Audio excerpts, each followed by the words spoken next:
I don't know, man. I can't complain. I'm sitting here looking for things to complain about. I really just can't. I just can't. That was impressive. I know it's the Cubs, and you're going to hear people say that. You're going to hear people say, oh, who cares? It's the Cubs. They dropped 18 runs on the Cubs. You don't see other baseball teams drop 18 runs on anybody often. Okay, so you can say it's the Cubs if they beat them 2-1 in 13 innings like the first game of the set. Yeah, sure. They beat a baseball team 18-4. Hell of a series. Another sweep. How many do we have now? I don't know. Let's talk Yankees, man. Episode 379. I'm your host, RJ Carbone. Let's get into it. This is RJ Carbone, and you're listening to BD4. This one by Mattingly. Oh, hang on to the roof. Good. Doug Rose. He shook up the world again. Anthony for three. Bang! That one goes down. And the game is tied. See ya. A monster home run. Back-to-back home runs by the baby Bombers. Penetrates, creates, and shows some dexterity as well with the left hand. Deep to left. It's on its way. There it goes. And the Yankees are going for the win. Oh! It's good. Off the window. Oh, Jimmy Barrett. Unbelievable. The first punch he threw. Houston ducks under. Got it. With 8 tenths left. It's time. Yankees win. Yankees win.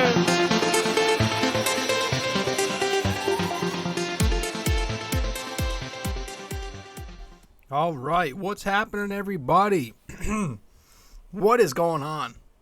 I'm your host, RJ Carbone, and you are listening to episode 379 of BD4. Welcome, I'm your host, RJ. BD4, welcome to BD4, where there's no better way to get your Yankees and Knicks analysis. We do Yankees every series, Knicks every game, MMA on weekends. And let me tell you, that 275 card was labeled by a lot of people the best card of the year, and I can't disagree with that. Unfortunately, I was busy, so I didn't get to watch the prelims or any of the first. Well, I saw like the I didn't see any of the prelims. I saw the main card, but the first one. First one I did not see on the main card, but I saw the rest of the four.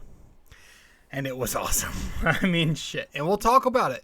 We'll probably have a recap episode out this week. I know we haven't talked MMA on the show here in quite a while. So we will, if I can get, hopefully at least one guest, there's a chance we can get two on. Sometime in the midweek, maybe later this week, have an MMA episode recapping 275. But we're not here tonight to talk 275. To talk UFC.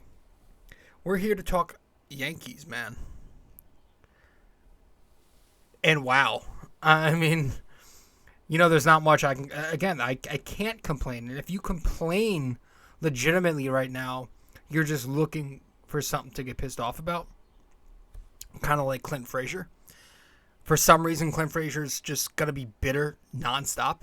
Now, when Clint Frazier, man, when he first came up to the Yankees, when he was first traded here from Cleveland, I was like, yeah, I love this dude. I love his energy. I love that swagger. He's kind of got that asshole vibe to him, and I think we need a guy like that. I loved it. But the thing is, he didn't perform. Like, he had a good season to start. He started out well. But as he went on, he had some opportunities to show what he had, and he couldn't get it done. And he remained to talk and be cocky. And it wasn't like team cockiness. It was just cockiness about himself. It always seemed to be about himself. He brought himself up. He always brought himself up as the subject. So it was a different kind of cockiness, different kind of edge, that asshole vibe, a different kind of that. Not like you see with Donaldson. You know what I mean? His edge is about the team. And the reason I bring up Clint Frazier and how much I'm starting to hate him, unfortunately, is because, well, he's been bitter lately again. And there was that comment. I don't know if anybody else saw. about him being this cookie cutter for the Yankees, whatever the fuck that means. But basically saying how he's happy, and this was funny because he got cut right after he said this. He's so happy in Chicago. He's in a new organization, an organization that's not controlling and doesn't tell him how to dress, how to act, and obviously referring to some of the Yankees' traditional old school rules of clean shaven and having your hair cut a certain length and all that. And like, excuse me, and I saw that and I laughed, but then I also saw that he was literally DFA'd. He was cut by the Chicago Cubs not long after that statement came out, I believe, which is just comical, hilarious. And, it's like that's what you get. You're over there touting yourself up who you haven't done shit in the majors yet. You're a terrible hitter so far. You're on a terrible team, and here the Yankees are enjoying life with, a pace of 120 friggin' wins, whatever it is now. Oh, I'm sorry, that dropped to 116 or something. But and it's like you get cut right after that. So that happened. I saw the graphic, and I just continued to laugh at shit like that. But yeah, it's like, really? And then the Cubs Twitter, this is a little different subject, but speaking of like social media and shit, this was like, they embarrassed the shit out of themselves, huh? Holy cow. So was it in the middle game or was it the first game? Maybe the middle game. It was the middle game, I think. Yeah. Because the Yankees were hitting some home runs, and Stanton hits a deep fly ball to center field. It gets to the warning track, maybe just before the warning track, whatever. I think it's Ian Happ in center field, whoever it was, catches the ball. Not a home run. And the Cubs Twitter account tweets. I told myself I'd stop using that word because I hate using that word. It just sounds so feminine. They tweet. They put out a post saying Yankees fans think every hit is a home run, which is kind of true because if you've ever been to Yankee Stadium, a simple pop-up to shortstop will get the entire crowd on their feet. But I guess that's a good thing. But, they're trying to friendly troll. And then really, like, right after that, the Yankees go and just bludgeon the Cubs pitching and blast 6 solo home runs in a row. Not in a row, but 6 solo home runs unanswered. And the Yankees reply. It's something like witty, but it was... And they were using, and then there was the whole thing about the short porch came up again, and it's just like, is this thing ever gonna go away? Are people ever going to learn and ever going to use logic? And I've ranted about this plenty of times before to a point where I'm not gonna get into it again. But bottom line, you play at that same park, and also if we're gonna use that excuse for when the Yankees hit a home run and we're gonna feel sorry for ourselves, then you know what? I'm going to start using that excuse whenever a Yankee pitcher allows a home run and say, well, he pitched better than he pitched because the short porch, so it doesn't count. Like, it's the most pathetic bullshit excuse. And I'm noticing that only the bad teams are using that excuse, right? You had Chris Woodward and his Rangers use it, and now you're going to have your little Cubs fans and whoever using it. It's so old, and I'm so tired of it. So, yeah, the Yankees swept the shit out of the Twins. Good series. The middle game was on Apple TV. No, it was on Amazon Prime Prime Video. And, our pal John Smoltz, who Yankees fans just love because, I don't know, I guess he's bitter about them because of the World Series and shit. But, like, I don't find him that bad. And I actually did agree with many of his talking points on Saturday night. He made a good point, John Smoltz did, about like exit velocity. And basically, to summarize it without getting too deep into it because I want to get to the series, but he was saying like exit velocity doesn't take into account strikeouts. Like, it's supposed to be exit velocity. What it is the speed that the ball comes off of the bat. So if you strike out, technically that's 0 exit velocity, but they don't account that in there. They only count contact. So if you're trying to get a good idea, he's been saying like they should have a side stat of, if you want a legitimate idea of how good a hitter is and you want to factor in luck and all that, that factor in strikeouts. And it kind of goes back to what we always say about Gallo and what we've said about Sanchez, is that it's, when they hit hard outs, you'll always hear the nerds bring up, well, they're just unlucky. That's it, bottom line. But it's like, no, you forgot the fact that these guys strike out in a third or more of their plate appearances.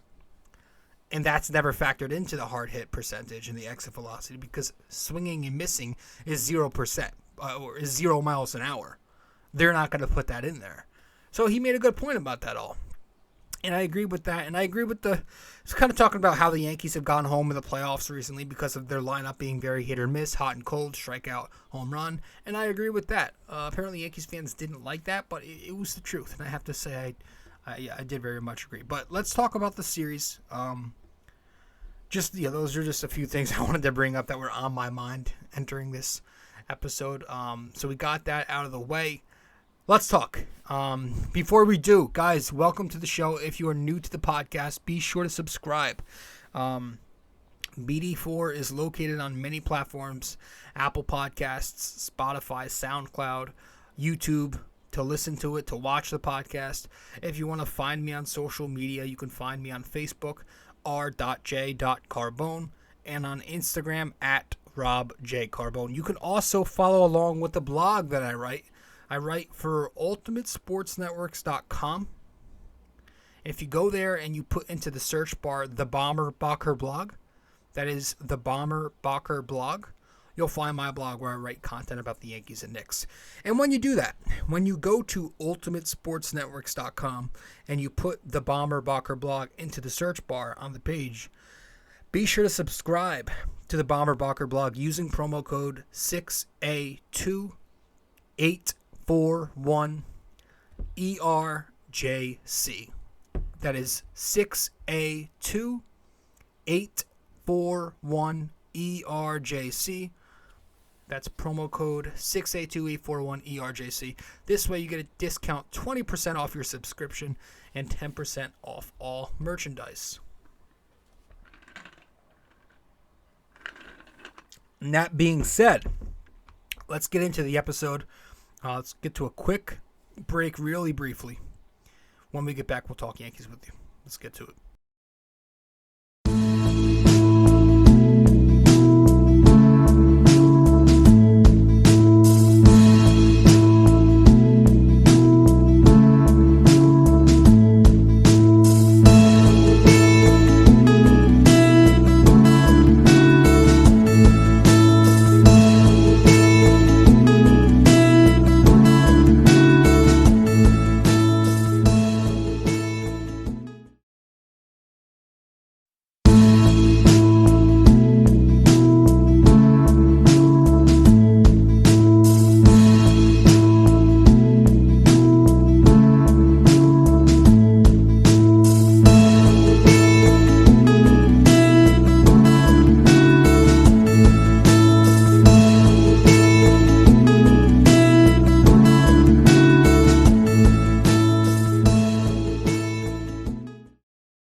All right, welcome back to the show. You are listening to episode 379 of BD4.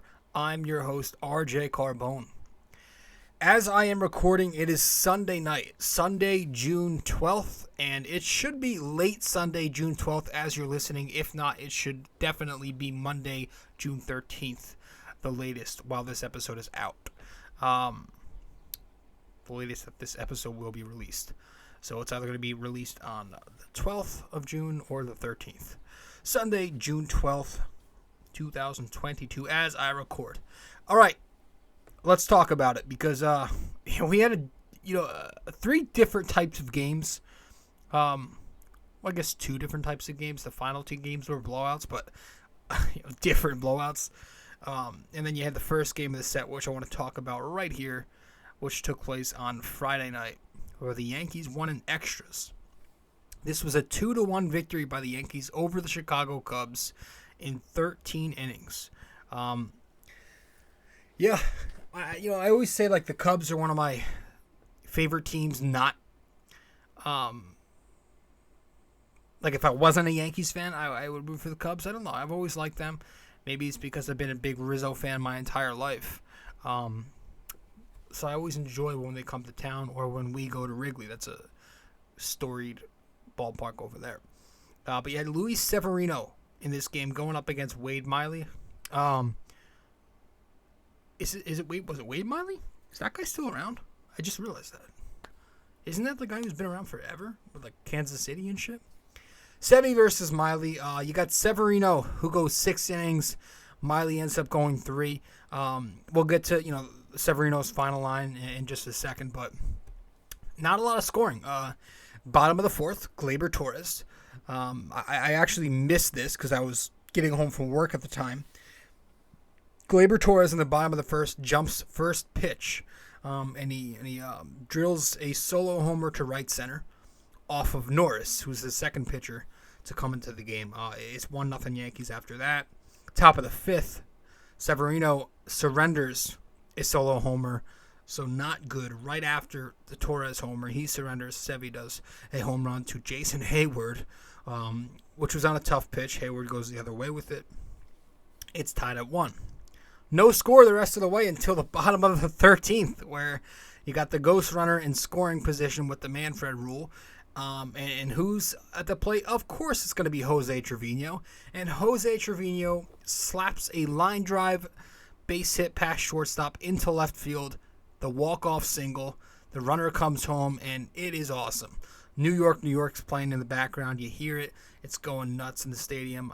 Trevino's just overjoyed. And, of course, last time he hit his walk-off, it was his father's birthday. This time he hits his walk-off, it's his son's birthday. That's just an amazing coincidence, or maybe it's not. Maybe you believe in something. That's pretty hard to be a coincidence. That's pretty cool. 2-1 Yankees. They win after 13 innings. The bats, just 2 runs on 6 hits, 2 for extra bases, 8 walks, 12 strikeouts, 1 for 19. A historically bad 1 for 19 with runners in scoring position. I mean, the two teams combined were over, what was it? It was 0 for 50 maybe, 30, 40, 50. It was 0 for a lot. It was like a record with runners in scoring position before the Trevino base hit. So 1 for 19 for the Yankees, 17 left on base as a team. So, yeah, it was one of the more repulsive offensive efforts that I've seen in a long time. Just countless amounts of failures in those scenarios. And that's one of the reasons I'm never confident in this offense come the postseason. You had a lot of chances. Bottom of the 2nd inning, Donaldson the leadoff double. Gleyber, Hicks, Higashioka did nothing. Bottom of the 3rd inning, DJ in the Trevino, by the way, walk-off. That was a pinch hit walk-off for Higgy. He came in to pinch hit. So, actually, it might not have been for Higgy. I don't know. Bottom of the 3rd, another chance. DJ and Judge with back-to-back singles with 1 out. Later, a 2-out walk from Stanton to load him up. We get nothing out of that. Bottom of the 8th, Stanton and Donaldson reach base with 2 outs. Gleyber and Hicks, pretty selfish at-bats, swinging out of their shoes. They go down. Bottom of the 10th, another chance. Judge gets intentionally walked with 1st and 2nd, no outs. We do nothing there. Bottom of the 11th, Gleyber gets intentionally walked. Hicks lines out. That was the closest we got. Just missed, ripping a double down the line to left field.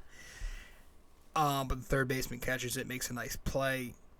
Bottom of the 12th, DJ. Terrible strikeout. Terrible chasing. Uncharacteristic at-bat.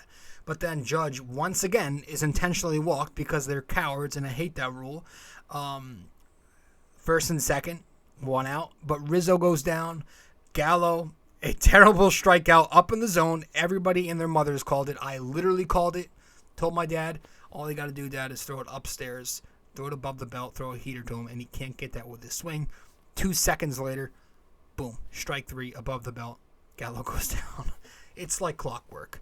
But they win because Trevino gets the big hit in the end, and that's the difference with this team. Severino That was their 7th walk-off of the season. Severino. Unfortunately, like, Montgomery was so good that he won the featured player position. He won the featured starting pitcher spot over Sevy, but Sevy was awesome. 6 innings, 7 hits, 1 run, 1 walk, 10 strikeouts, 1 home run allowed, 103 pitches, and a no decision. I mean, it would have been nice for him to go 7, but the pitch count wouldn't let him. He kind of labored early, at least, with the pitch count. This was a game, again, I didn't see the beginning of it, but, saw the highlights and I read about what I missed, and he racked up 5 strikeouts for the first 5 outs, which is pretty good, and he ended up with 10. So, top of the third, Judge ends up making what was eventually really the game-saving catch, diving in the outfield there to save at least 2 runs. Big play by him. But yeah, Sevy was just throwing heat all night, but he wasn't relying on the fastball. He was actually relying on the off-speed a lot when he was in fastball counts. The slider was very crisp. The changeup was working well once again. His stuff, Sevy's stuff looks vintage. Like, it looks like he looks electric out there. It looks like 2017 Severino. The numbers are there to back it up, too. It's not just one of those things where the stuff is there and it's indicating that he's going to find it. He's had a good year. I mean, you look at his numbers, he's had a great season, and I'm very happy to see Severino pitch like a legitimate number 2 pitcher. He's actually pitching. You could say he's pitched like an ace. You really can. He's pitched like an ace. He's pitched better than our supposed ace. The bullpen was great. If Severino was great, the bullpen was somehow even better. 7 innings pitched in this game. 7 innings to keep them in the game every single inning. 2 hits allowed, no home runs, no runs, 3 walks, 3 strikeouts. Castro got the 7th. He looked good. Michael King got the 8th. He looks like he's back. It's about 3, maybe 4 outings in a row now where he's been clean. Nothing bad at all. He looks great. Clay Holmes got the 9th inning. Now, he threw a 103 sinker, which is insane. But I think like an inning later, when Schmidt was in the game, they had him clocked at 101 for a changeup. They had him clocked at 101 for a changeup, and then I saw a highlight clip of Sevy throwing a 103 heater earlier. So I'm thinking like I know Holmes throws hard, I know Sevy throws hard, and I know Schmidt throws hard, but you're not seeing a 101 changeup ever. I think something was wrong with the radar gun on Saturday night. It didn't seem like that was right. But yeah, I mean Holmes is nasty.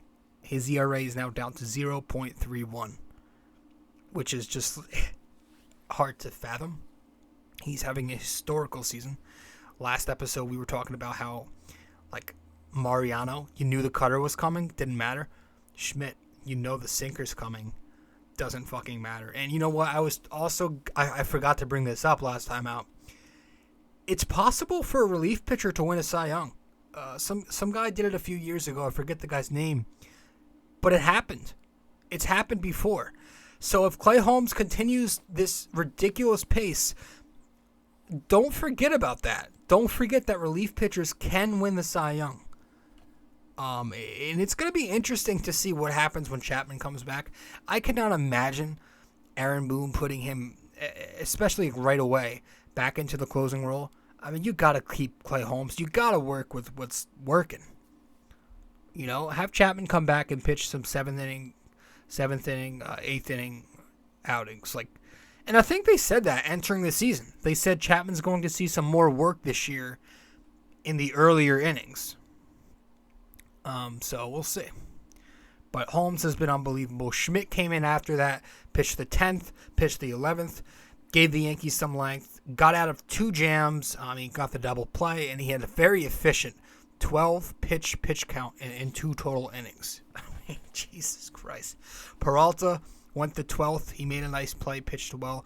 And Ron Marinaccio, got to give him credit. in the 13th inning there, holding it down. I had no confidence. This is a guy who's, a prospect. He's unpredictable. He's had some struggles so far, but his stuff looks good, and he's been pretty effective lately. So if he can turn into a weapon, that's not bad. He was very clutch. Got to give Ron Marinaccio credit there. And so the Yankees won in extras. Let's talk about the second game of the set. Going to head to break real quick. Be right back. Hey guys. So I've noticed that only a small portion of you who watch BD4 on YouTube are actually subscribed. So if you do enjoy this podcast and maybe you want to be notified when new episodes release, I'd consider subscribing and also hitting that notification bell. This way we can help the channel grow and you won't miss a single episode of BD4. All right, let's get back to it.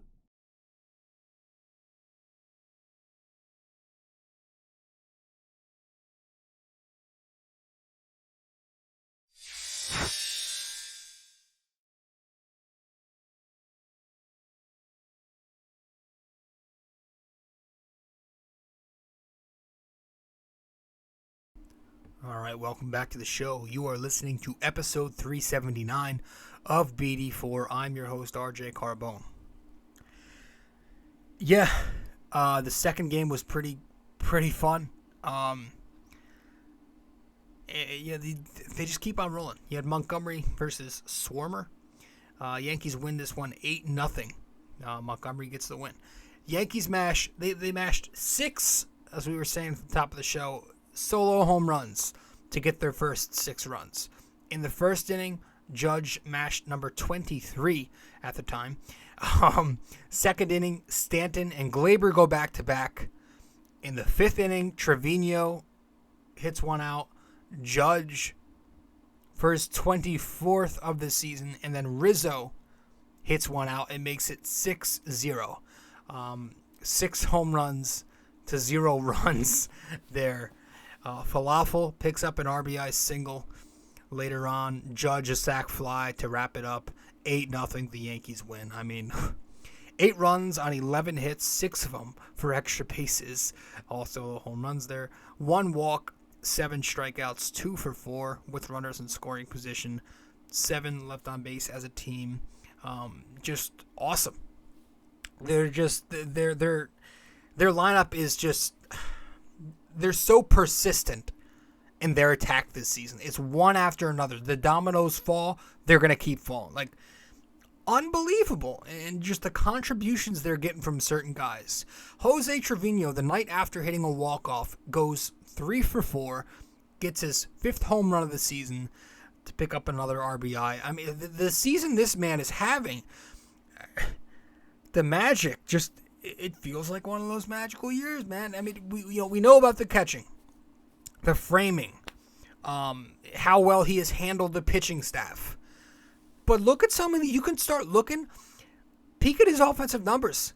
Peek at his offensive numbers in a league where 2022 offense is down. Catching has never been a good offensive hitting position. Jose Trevino's batting .309 for the New York Yankees. He's got a .356 on base percentage. He's got a .505 slugging percentage. .861 on base percentage. If you like the analytics, he's got a .146 OPS plus. 14 strikeouts, which gives him a 13% strikeout rate on the year, which is insane because you'll have Gallo strike out 14 times in a series. It's like... in a 4-game series. The kid has been... He's just become a storyline now. He's become a storyline. And you ride those out. You ride the storylines out. You did it with Gio Urshela. He became a storyline. Defensive infielder out of nowhere starts hitting, you'll take it. That's exactly what you're getting from Jose Trevino. You got him for defense. He starts hitting out of nowhere. You're going to keep riding with it and see where it goes. You got a good 3-4 years from Gio, whatever it was. And hopefully, man, Trevino can work his way onto this team because I would love for him to be a part of a championship Yankees team. How awesome would it be if he comes here and this team has the perfect blend It feels like it right now. They've got the perfect blend of superstars, role players, solid veterans, right? You got guys like Trevino, guys like Matt Carpenter off the bench. You got the edgy guy like Donaldson. You got the respected clubhouse leader like Anthony Rizzo. You got your Aaron Judges, your Giancarlo Stanton's, right? You got the quiet guy like DJ. You got your pitching staff, Garrett Cole's the alpha. Like, you got your good combination of guys. It's just a very good blend. It's what you want to see from a team that's trying to win a World Series championship. And the Yankees of the past, yeah, they had Brett Gardner, but it didn't feel like they had those missing pieces, right? They didn't have that edge that we've always been talking about. They didn't have production from the catching position. Their pitching staff wasn't as good as it is right now. They've got guys who throw 100. They've got guys who throw 89. And they're still both pitching just as great as each other because this team just clicks. They're clicking right now. Kind of ran out the window there. That was just supposed to be about Trevino. Judge went 2 for 3. 3 RBIs. 2 more home runs. Stanton rips. I mean, boy, did he rip the shit out of that home run. 120 miles an hour. Right off the pole in spring sign in left field. Hit it so hard it bounced back over the deck and back onto the field. I mean, come on. Like, are we sure that the balls are deadened still? Are we sure that they did not rejuice the balls? Because you have that happen. You had Gleyber Torres pop one up, which looked like a right field blooper. Ends up being a 400-plus foot home run. Look at that replay if you don't know what I'm talking about. Trevino's batting .310 out here. Judge is Barry Bonds. Carpenter's hitting bombs every time he steps up to the plate. Like, are we sure the ball's not juiced again? It's crazy. Gleyber goes 2 for 4. What else in this game? IKF goes 2 for 4. Hicks and Gallo both hitless. I feel bad for Swarmer. Swarmer is a young kid in the Bronx, national TV, 2-pitch pitcher. As soon as I saw that, a 2-pitch pitcher who relies on his slider first and his fastball, which is not really fast, I go to my brother. Oh, they're going to eat this guy up. This is going to be an offensive onslaught. And it literally was 6 home runs unanswered. I mean, it was amazing. And for the Yankees, pitching-wise, Montgomery just turns in another excellent performance this year. I can't complain about anything Montgomery's done. I mean, I've always called him a solid pitcher, a solid number 4, a solid number 5. Like, he's been just like the rest of the guys, number 1, number 2 type this year. He went 7 innings, gave up no runs, 5 strikeouts, no walks, 5 hits. All of them were singles, and he only threw 96 pitches. But that was his highest once again of the season. And his ERA has now dipped from 3.35 to 2.70 in his last 5 starts, which is awesome. Yeah, he upped his season high in pitches again. That's good to see. Boone seems to be giving him a little more leeway. Especially this was a blowout, so comes out the game, is able to finish 7 innings, and shows a lot of passion there, pounding his fist into his glove, screaming the Severino scream. Trevino's screaming too. It was a cool moment. But good for Montgomery. Mixed up his pitch mix, and it looked good out there. A lot of soft contact, and meanwhile the Yankees were just ripping the ball every time they made contact. The bullpen held it down 2 innings from Marinaccio and Licky combined. No runs. Marinaccio thrown the 8th. 1 walk, but no runs, 2 strikeouts. Again, is he becoming a potential weapon? We will see. Italian kid from Toms River, New Jersey. I would not hate that. Litke through the 9th. No runs allowed. He's kind of found himself again after an abysmal start to the season. He's had a number of scoreless outings lately, knock on wood. The Yankees just continue to roll. They win that one 8-0, 3 in a row, turns into 4 in a row after today, which was just, it was a football game. at least for the Yankees. The Cubs were not able to muster up anything but 2 safeties. And we'll get to Game 3, which took place Sunday afternoon when we get back from our break here. Stay with us.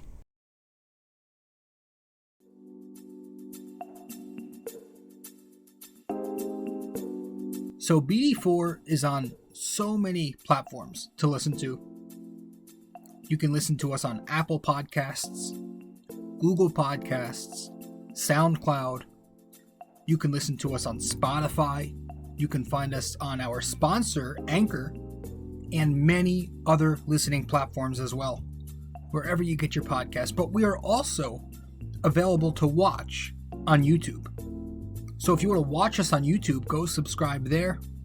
But if you prefer to listen to us, again, many listening platforms. Just be sure to subscribe, download, give us a rating, a review, comment, share the podcast, and all that fun stuff. This is BD4, where there's no better way to get your Yankees and Knicks analysis.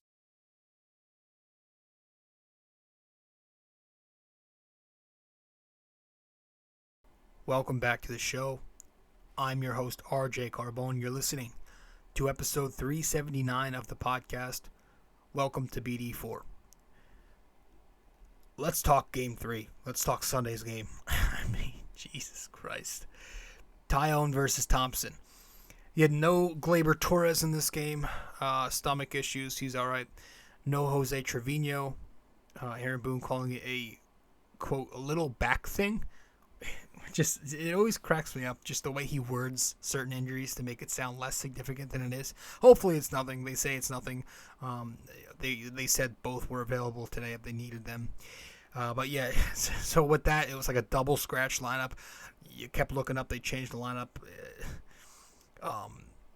But Jesus Christ, did the Yankees not need them today? I mean, I don't know. 18 runs is 18 runs. I mean, the Yankees are very good. They're very good, and we'll, of course, talk about that throughout the show, but, like, the Cubs are, they're not good. They're what you call bad, and, oh my gosh. It's like they might have an Orioles 2021 season this year. I only know a few players on the team. Like, I know Ian Happ. I know Jonathan VR from the Orioles back when he played with them. I know, obviously, Wilson Contreras. And I don't know that I know anybody else, like, legitimately know much about them. Yeah, they're pretty bad. Top of the first inning, Ian Happ hits a solo homer off Taillon. Right away, the Yankees are down 1-0. I look at my brother. We don't even react. I just looked at him. I'm like, yeah, we're going to win this game. It's like we both knew. Like, we both looked at each other and like, who gives a shit?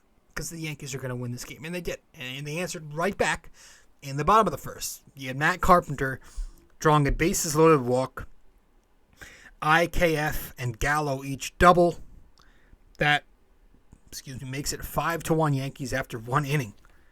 This game took forever because of how the Cubs were just terrified to pitch to the Yankees, and they kept nibbling. Every pitcher they threw out there, nibble. The best pitcher they had who threw strikes was their position player who got rocked for a bit. But yeah, bottom of the second, Matt Carpenter, another RBI. He hits a bomb, making it 8-1. Bottom of the third, Higgy gets on the board for his first home run of the season. IKF is now the lone Yankee, I think tied with Marwin with 0. Stanton doubles in the inning. It's 10-1 Yankees after the bottom of the third. Cubs score in the fourth and fifth. Who really cares? Bottom of the sixth, Matt Carpenter's second home run of the freaking game. 12-3 Yankees. Cubs score once more in the seventh. Again, who cares? Bottom of the seventh, Rizzo, Stanton, back-to-back base hits. Carpenter, a double. IKF, a single. You look up, it's 17-4. Eighth inning, the add-on when Higgy picks up his second home run of the game, belts the shit out of a 30-mile-an-hour fastball pitch from a position player. 18-4. It's funny because a few innings earlier, after Higgy's first home run of the game, I go to him and I go, usually when Higashioka hits home runs, he does it in bulk, and he's had a lot of 2 home run games in his career. And my brother looks at me, he's like, shut the hell up. Like he didn't say that, but you could tell by the facial expression, he just laughed, and he's like, yeah. And he does it. And I'm telling you, I got to look back at his career, but I feel like he's had a few now. He's had a few 2-homer games. I'm pretty sure. But yeah, the offense was just unfreaking believable. 18 runs on 17 hits, which will help the old average. 8 extra base hits, 7 walks, 7 strikeouts, which was also impressive. 10 for 16. 10 for 16, guys. 10 for 16 with runners in scoring position, which is, let's see. That's like 600. 625. Just 6 left on base as a team. I mean, Aaron Judge is unbelievable. Absolutely unbelievable. He goes 3 for 6 in this game. Let off again today. Judge in the leadoff spot, man. It's weird. It's a little ridiculous. It's very new age, a little too new age for me, but it's working, and I like it. It's so egregious that I'm kind of digging it. And if DJ LeMahieu is going to continue to be very bleh, which he's been now for 2 seasons, going on 2 seasons, why not? Why not just get weird at this point? Why not start the game off with a fucking bomb? Like, why not? Judge this series he just continues to be absurd. He has another series now, 2 series in a row where he goes 6 for 13. 4 singles, 2 home runs, 3 RBIs, 3 strikeouts, 2 walks, 12 total bases for Aaron Judge this series, in which he played all 3 games. And you remember, he's doing all of this as an every freaking day center fielder. Do you know how much tax that is on the body?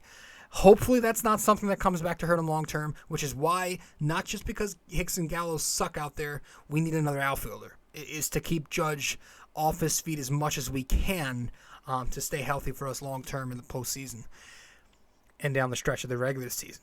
But right now it's fun. It's working and it's fun. I mean, his season stats are insane. He's got it. I looked it up. And this was before today's game. So this does not include today's game. But if you're an OPS plus guy, Aaron Judge's OPS plus, which if you're not, 100 is league average, and it's OPS factored with like ballpark. His OPS plus on the year is 205. 205 OPS plus. And again, that was before he went 2 or 3 for 6 in today's game. That is absurd. Hold on one second. I gotta make this text. It's insane, man. And I just, it's Bonds-like. It is Barry Bonds-like. You know, we made the Miggy Cabrera comparison last episode. Miggy's never hit 60-plus bombs, and Judge, it's looking like as long as he stays healthy, he's got a shot to. He's definitely got a shot to.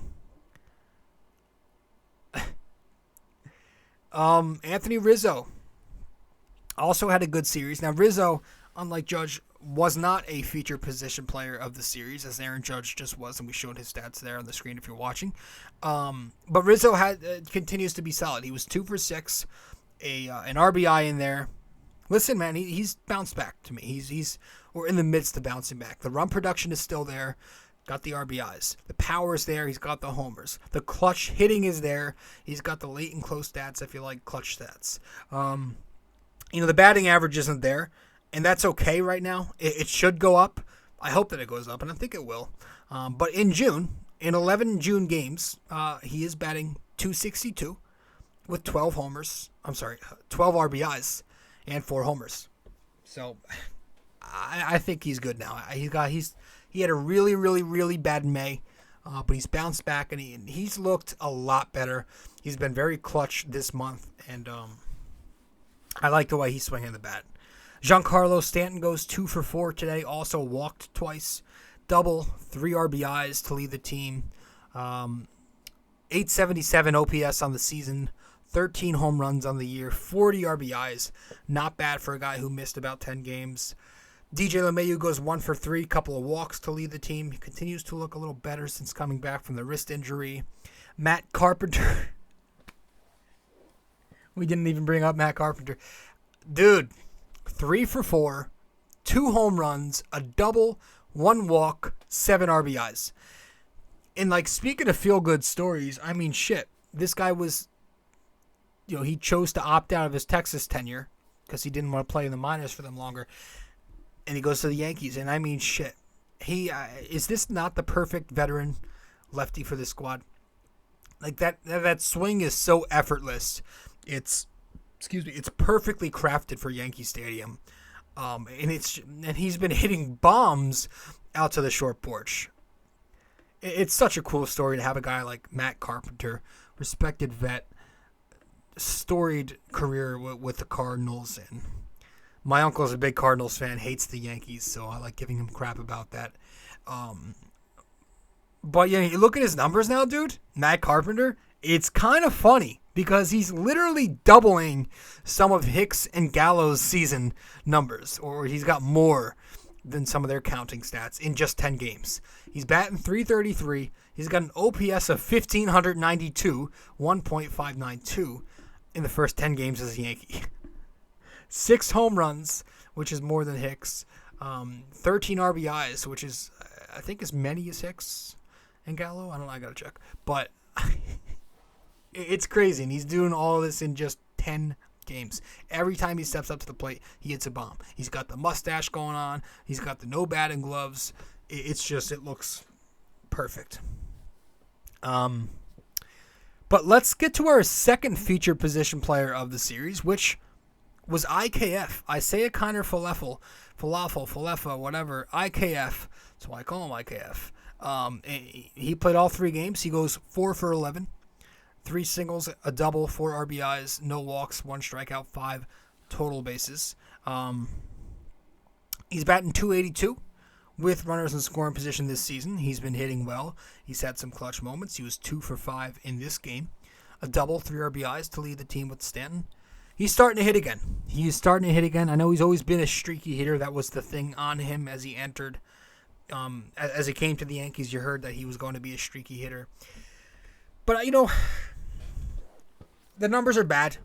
They're always going to be bad with light hitters. That's why they're called light hitters. But for the expectation, I think it's not that different than what we were expecting. The only thing I can really critique him on is his shortstop has not been great.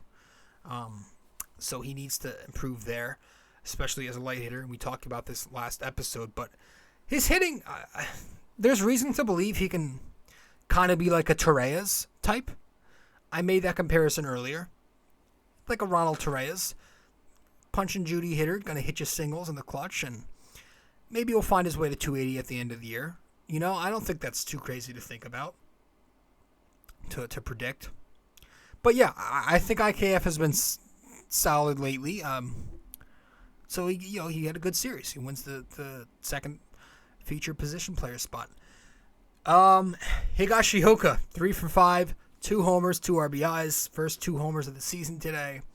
Gallo goes 1 for 3, couple of walks to lead the team with DJ and Stanton, and a couple of RBIs in there. Matt Carpenter had 7 RBIs in the day today. 7 RBI game for Carpenter. Marwin goes 0 for 5, only Yankee to not do anything at the plate. And on the flip side, Taillon, 5 innings, 7 hits, 1 home run, 3 runs, 1 walk, 5 strikeouts, 95 pitches thrown, and the win. He's now 7-1 with a 2.93 ERA on the year. I know he's struggling lately, though. Is it something? I don't know. To me, I just think it's a little bit of regression back to the mean because he did get the ERA all the way down to 2.30. So maybe it's just the baseball gods kind of market correcting him. But his fastball hasn't looked great lately. Kind of went away from it last start. Today he went back to it, but it didn't look great. Had a few good curveballs in there, but overall, very mediocre outing, but not the worst in the world. And next time he pitches, it's going to be against Toronto, who's a tough lineup, but he has pitched well against them this year. I do recall at least 2 starts against Toronto this year from Tyone, where he's allowed 2 runs and then 1 run, and he went like 5 1/3 and then 6. So he's pitched pretty well against them. But yeah, I'm not worried about this little 2-game rough patch for him. It's not the worst in the world. Yeah, man. The Yankee bats have been freaking on fire. They are now 3rd in runs scored in baseball, 1st in OPS by a decent amount, 1st in home runs by a decent amount. They are 3rd in walks and 9th in the MLB in batting average. I think it's 250, which is sad, but that's where we are today with baseball. Anybody else who I didn't mention? Gleyber Torres sat the game, but he's having a good year now. He's having a bounce back season. He's batting .253, so that keeps going up. His OPS is getting there. It's .793. His OPS plus, if you're into that, is .125, which is the second highest in his career. 12 home runs so far this season. The power is back. 28 RBIs. In his last 43 games since April 21st, he's batting .278, .864. In his last 43 games. Looks good. Going the other way a ton, and that's what you'll want to see from Gleyber. And when he pulls it for a homer most of the time. And when he goes the other way, bloop singles, home runs, and he's looking good at second base. So the Yankees just continue to play excellent baseball, remarkable. I was kind of telling my uncle the other day at a family event, I'm just trying to take it day by day. I'm trying to have more of an optimistic approach to this team. You know, I'm trying not to think too much about down the line, and just live every day as it is and enjoy it. But at the same time, it's hard not to look ahead somewhat. And I'm looking ahead, and, you know, we have a tough schedule pretty much the rest of the month. In a couple series ago, I said, I want the Yankees to go 14-5 against the Twins, Cubs, Rays for 2 series, Houston Astros, and Toronto. And then I will buy in. Right? So this was a few series ago, before the Twins series. I think I made a post on Facebook saying the Yankees have Minnesota, Chicago, Tampa Bay Rays for 2 series, Houston, and then a Toronto series. And if they can go 14-5 after those games, then I will buy in to that special term that people are using. Then I will buy into the Yankees. Right now, they're in the midst of that stretch, and they are 5-1 so far. So a lot to go, but 5-1 is not a bad start. They won the Twins series, 2 out of 3, check. They swept the Cubs, 3 out of 3, check. So they have 2 series against the Rays. So 6 games against the Rays coming up from now to the end of the month. A 4-game set against the Astros from now to the end of the month. And then a 3-game set against the Jays. So if they can find a way to go 14-5 in the midst of this stretch, that's super impressive. Because that's more than 700. So that's kind of being spoiled to ask them to do that. But if they want to be called special, they got to do some special shit, and that would be special. So I will buy in. It's mainly the Astros series that I'm really interested in. Now it's at Yankee Stadium, but it's a 4-game set, so I want to see what happens there. But you know, on the topic of right now, we've got the Tampa Bay Rays coming up. I don't know what the matchup is for Tuesday. I know it's Cole for the Yankees. I do know that McClanahan is pitching on Wednesday, I believe, unless they change it. But Tuesday night will be their next game. They are off tomorrow on a Monday. It's going well. It's going well, and I cannot complain. So that's it. Let's get to our NYY-NYK MMA question of the day, and we'll just wrap it up from there. All right? Let's get to it.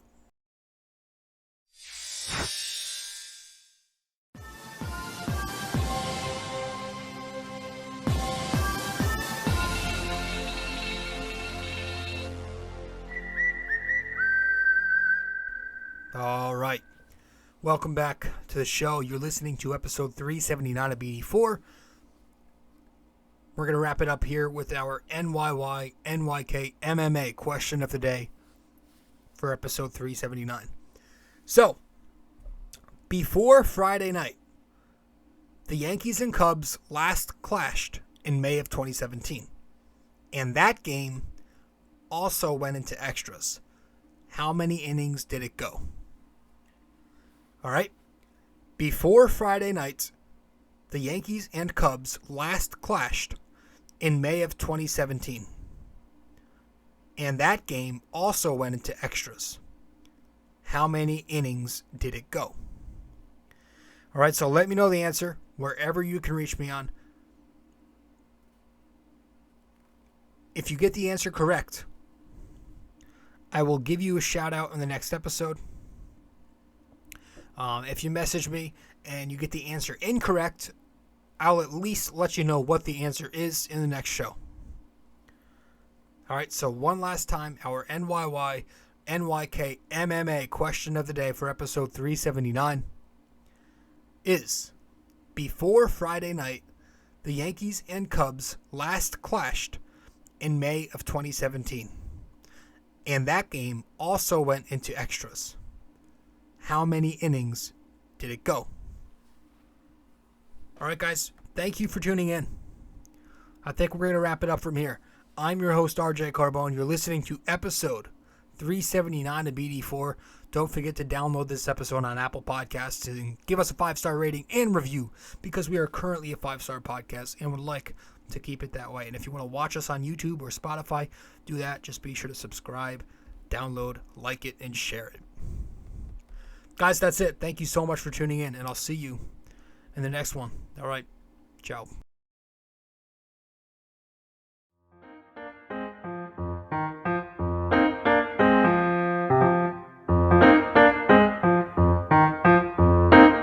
This podcast is brought to you by Anchor.